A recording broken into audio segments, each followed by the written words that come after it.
Olá Brasil, bem-vindo a mais um Sextouro, o primeiro depois da minha recuperação. Realmente, o último Sextouro que eu gravei, eu estava sentindo os efeitos do coronavírus, eu estava doente, eu não sabia o que era, eu sabia que era alguma doença que eu nunca tinha tido. E com um amigo meu na UTI, ficou mais de 10 dias na UTI, uma senhora que eu conheço, bem velhinha que tinha falecido, eu estava nervoso mesmo e eu realmente quase me emocionei no final.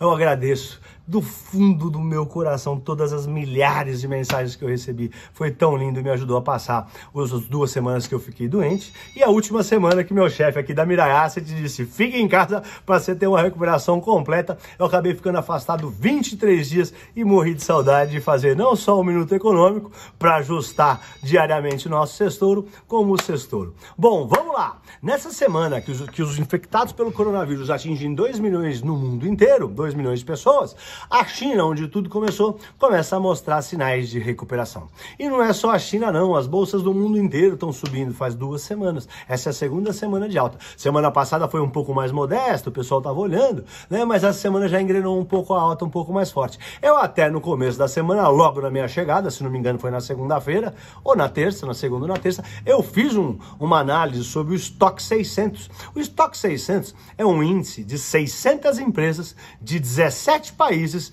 europeus, né? Então praticamente todos os países, aí eles juntam ali e mostram e fazem um índice, e nesse índice, vamos lá, mostra aqui Lucas, esse índice, aqui em fevereiro, tá? Em fevereiro, quando começou a pandemia, ele caiu 45%, né? Aqui quando cai 20, muda a tendência, estava em tendência de alta, caiu 20, saiu, mudou da tendência de alta para queda, afundou, e agora da mínima para onde está agora, ele está com 25% de alta, ou seja, pode ter mudado para tendência de alta. Outra coisa muito interessante que eu quero mostrar para vocês é o risco país de vários países, tá? O azul é onde está agora, o laranja é a média. Quando de eu sair uma semana antes, estava tudo nas mínimas, lembra? Os riscos países todos baixos. O risco país do Brasil agora está 300 pontos, tá? 298. Então todos acima da média, ou seja, o risco país aumentou em todos os países, tá? O risco país, o coronavírus, trouxe mais preocupação em todos os países. Então vamos lá a ver os principais pontos,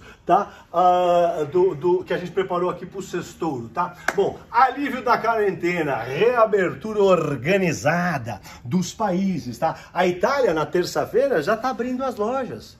Começou a abrir pequenos negócios. A França, dia 11 de maio, reabre os pequenos negócios. A Dinamarca voltou às aulas depois de 34 dias fechado, tá? A Áustria começou de novo, começou agora também a abrir tudo com cautela, com máscara, com distância social, né? Com afastamento social, com cautela, gente, para voltar para o novo normal. Nós não vamos ter, tá todo mundo falando, a gente não vai ter o normal, o novo normal. Os Estados Unidos está reabrindo em 3 fases, quer reabrir o seu país em 3 fases, sempre checando se quando termina a primeira fase, se todos os pontos de segurança foram atingidos. Se não atingiu, não muda de fase, tá? É isso que eles vão fazer. No Brasil, no Rio Grande do Sul, liberou já pequenas lojas abrirem. Em Curitiba, o prefeito está querendo abrir a cidade, parece que ele venceu o coronavírus.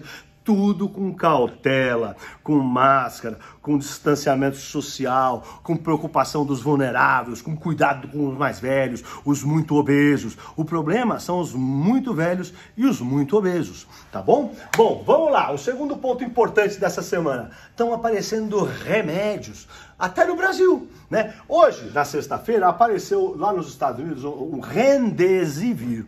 Tem um remédio que já existia chamado Remdesivir, que parece que teve efeitos muito promissores no combate ao coronavírus. Isso, inclusive, está ajudando o mercado a subir, tá? As bolsas claramente estão subindo por causa da reabertura organizada dos países mundo na Europa, da tentativa dos Estados Unidos. Mas o remédio contra o Covid-19 também ajuda a melhorar os mercados, tá bom? Aqui no Brasil teve em Campinas, o ministro avisou que tem um remédio, inclusive não quis anunciar o nome para que não houvesse polêmica, né?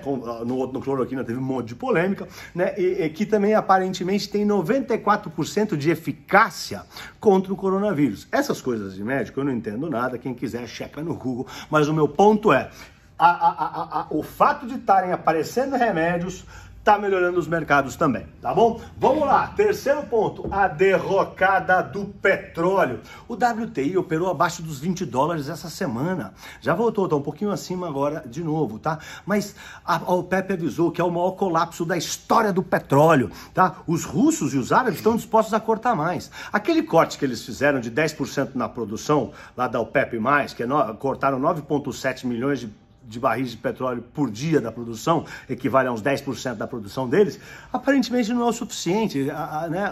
Centros de energia estão dizendo que a queda na demanda vai ser de 12 milhões, ou até quem sabe até mais, do que 12 milhões de barris de petróleo por dia. Tá bom? Vamos lá, outro ponto importante, o FMI. O FMI revisou a previsão de PIB para o mundo inteiro e foi péssimo. Péssimo.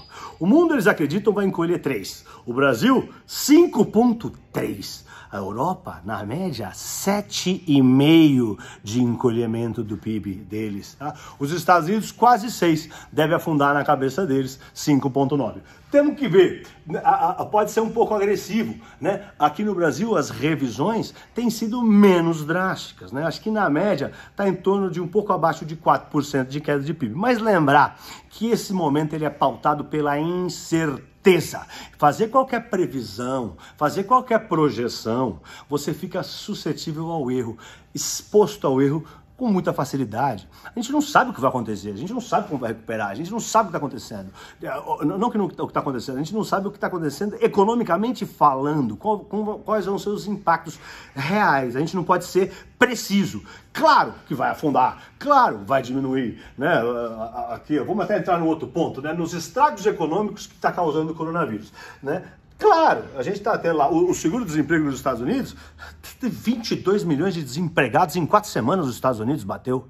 Essa semana veio o pedido de desemprego, 5,2 milhões de pedidos de desemprego nos Estados Unidos. Nunca vi um negócio desse. Então é claro que a gente sabe que os impactos são péssimos, mas o quão ruim não dá para saber, não dá para ser preciso. Esse é o meu ponto, tá bom? Pô, outra coisa, os resultados dos bancos dos Estados Unidos vieram terríveis. JP Morgan, horroroso. Goldman Sachs, péssimo. Bank of America, abaixo do esperado. As expectativas mudaram radicalmente. As vendas no varejo nos Estados Unidos foram a maior queda da história. A produção industrial, o pior resultado desde 1946. Então, os estragos econômicos são fortes. E a China, como eu disse logo no começo, começa a sair onde tudo começou. Esses chineses, onde tudo começou com os chineses, começa a sair da recuperação, tá bom? Vamos lá. A recuperação econômica. Todo mundo já fala da recuperação econômica. O Goldman Sachs acha que já bateu a mínima, acha que bateu no fundo, que não vai ter um novo fundo. Como vai ser a recuperação? Em V? Né? Que nem a gente mostrou ali o estoque 600. Bateu no fundo, subiu. Se não vai cair mais, é V. Né? Ou vai ser em U? E a recuperação econômica? Tem gente achando, como eu, que vai ser em W. Né? Ainda a gente pode ver, por mais que o Brasil tenha voltado a subir, pode ver uma realização. De novo, pautado pela incerteza. Quem sou eu para achar alguma coisa? Né? Mas acho que ainda a gente vai ver volatilidade, solavancos. E por mais que a bolsa esteja subindo, eu sou uma pessoa otimista, escolhi ser otimista, todo mundo sabe. Essa queda foi um duro golpe para mim. Mas ainda acho que podemos ver solavancos e volatilidades, tanto para cima quanto para baixo. O mercado ainda está estressado e está volátil, tá? Vamos lá. Que mais? Tá, o orçamento de guerra, tá? Hoje, inclusive, né, saiu no Valor Pro, né, aprovou na sexta-feira, agora de tarde, o Senado aprovou por 63-15, e o segundo turno, tinha aprovado só no primeiro turno nessa semana, hoje, sexta-feira, aprovou o segundo turno do orçamento de guerra, né, dos gastos, né? Ampliar para que o governo possa gastar sem romper a regra de ouro, sem romper o teto dos gastos, tá bom? Tá? Então, ele vai poder gastar sem descumprir a regra de ouro, a lei de responsabilidade fiscal, tá bom? Isso é muito importante. E o que é mais importante no orçamento de guerra é que o Banco Central vai ter mais poderes, vai poder recomprar títulos públicos, títulos privados e até ações, no tamanho de quase R$1 trilhão. 975 bilhões, uma coisa assim, 973, tá bom? Isso deve trazer um rombo fiscal bem grande, que ninguém está preocupado ainda. Por quê? Porque temos que salvar a economia, porque temos que salvar a saúde, é a preocupação número 1, tá? Claro, tudo bem. Porém, é preciso saber, causará um rombo fiscal gigantesco de mais de 500 bilhões. 2, o que também ninguém está se preocupando ainda, não é uma preocupação, a inflação. Isso vai gerar inflação ou não vai gerar inflação? Não está nem em pauta, não está nem em discussão, tudo bem.